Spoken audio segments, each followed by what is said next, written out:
Yo, what's good? It's your man, 100 Grand Ross with The Rock Never Stops. Today I want to talk about why Cam Reddish's elevation may turn the Lakers into legit contenders this season. If you enjoyed the video, smash the like button for me, hit subscribe and the bell for notifications. Let me just start off by saying I recently posted a video about Cam Reddish and how he is my candidate for most improved player. Now, the thing is, look, is he probably going to win it? I doubt it, because there's other guys like Tyrese Halliburton and Tyrese Maxey who are just making too big of an obvious leap in the eyes of many of the NBA viewership.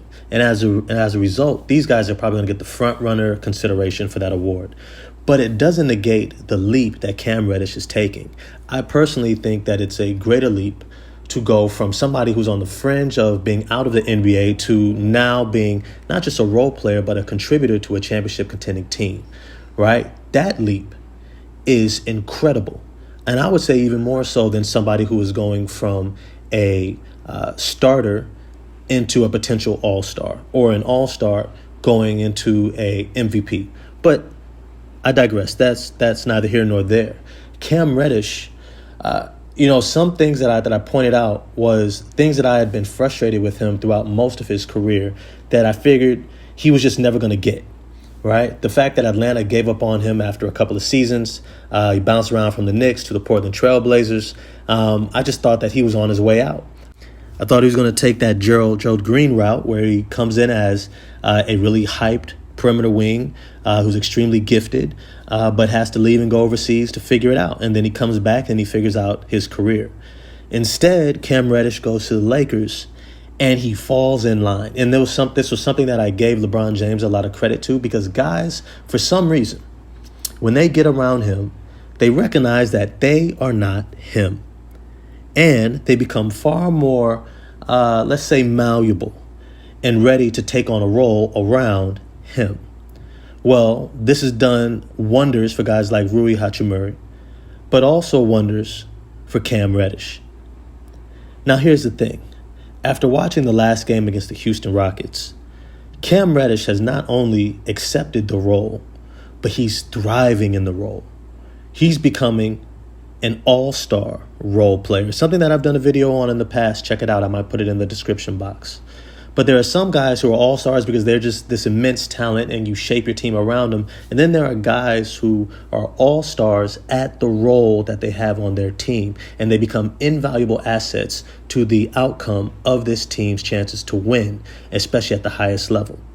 And Cam Reddish is becoming an all-star role player. Let me just start off by saying he has amazing physical intangibles that is really hard to find when it comes to a player of his skill level. At 6'9", he has a 7'2" wingspan, boasting close to a 40-inch vertical. He's one of those smooth athletes that's able to utilize his agility and balance and low center of gravity to weave in and out of guys. Now, somebody with this level of physical abilities and his skill when it comes to ball handling and shooting and scoring around the rim, right? These guys usually come in and are focused on offense, which he was throughout the majority of the beginning of his career. But he has actually transferred that to the defensive end. And right now, he has been the point of attack defender for the Los Angeles Lakers. As a result, he has become a terror on the perimeter, utilizing that height, that wingspan, and that ability to weave around those screen sets. He's able to pressure the ball, especially the primary ball handler or the primary perimeter scorer, in ways that I don't know if you could find another player out there in the NBA who's actually able to do it outside of those all-NBA guys, whether it's Trey Murphy III, whether it's Herb Jones, whether it's Scotty Barnes or OG Anunoby. These guys do not come around often that have that level of size and length and agility and dedication to the defensive end. And as a result, they become an absolute nightmare for opposing guards to try to score against. He's able to get deflections. He's able to play passing lanes, contest shots, and he's even able to disrupt handles without having to get so far up into the offensive player where he leaves himself susceptible to picking up cheap fouls. Now, he's been able to take that part of his game and then throw the rest of his energy into his transition play. And this, I have to say, has been one of the most beautiful aspects of his game. Cam Reddish has essentially been able to take his talent and bring it to the perimeter, where he's able to give the Los Angeles Lakers a transition game that they did not have before he joined this starting lineup.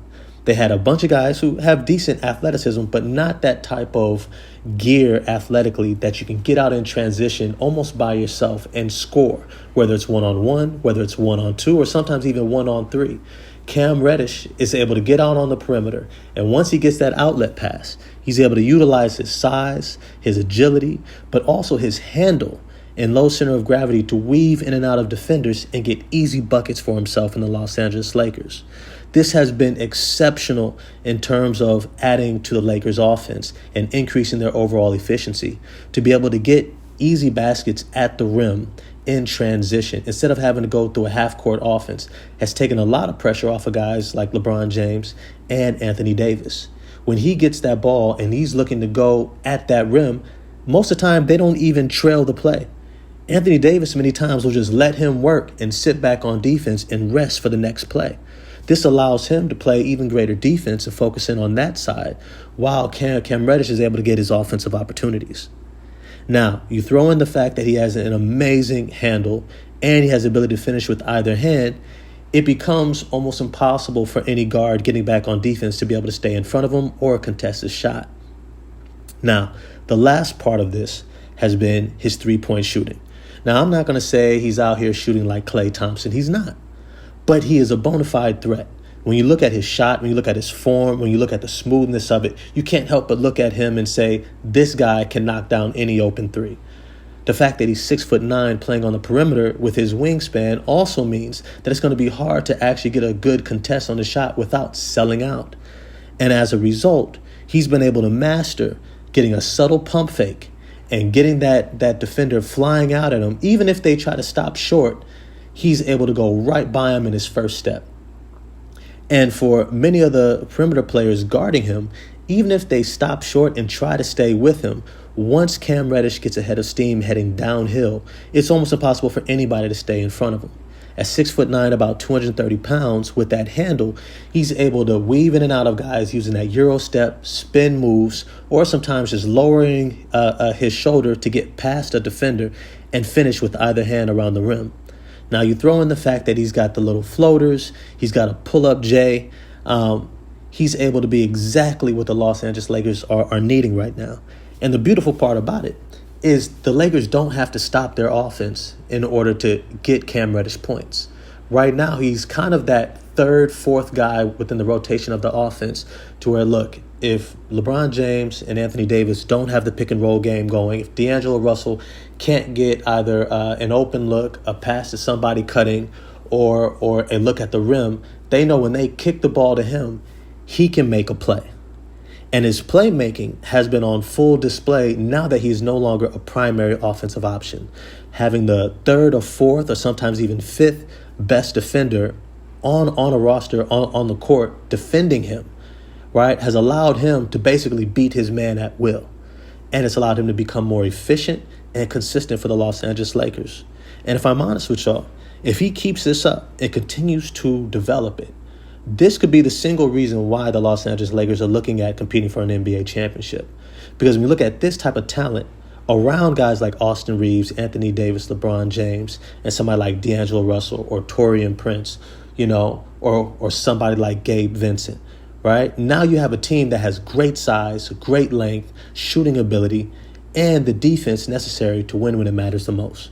But as always, I want to know what you all think. What do you think about Cam Reddish's ascension this year? Do you think his elevation can turn the Lakers into legit contenders? Holler at me in the comment section. If you enjoyed the video, like, subscribe, hit the bell for notifications, and I'm going to get at y'all next time. Peace.